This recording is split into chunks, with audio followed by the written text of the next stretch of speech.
in terms of low coaching effectiveness, medium coaching effectiveness, and high coaching effectiveness. The difference in sales to goal of highly effective sales coaches versus their low effective coaches is 19%.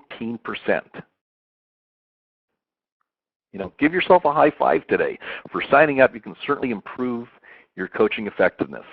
Okay, and this has a really big impact. So the better the coach you are, the better impact you're going to have. But the impact that was gauged was 19%. And one of the interesting things for many tenured managers that I bring up to their younger counterparts is that tenure has no correlation to coaching effectiveness.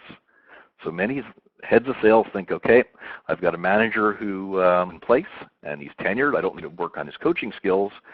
Well, the reality is there's no correlation between the two.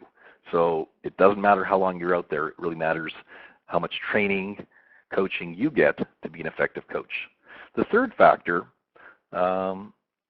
is well understood, but it's incredibly interesting. And it looked at two factors. Number one, if you look at this bell curve that we all recognize that most sales teams are bell curved, where you've got 10 to 20% on the low end.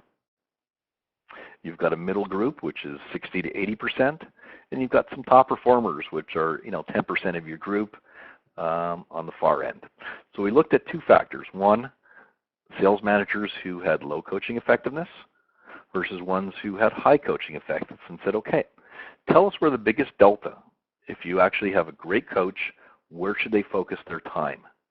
And the reality came out is, number one, if you can see here, the whole curve doesn't shift because of better coaching.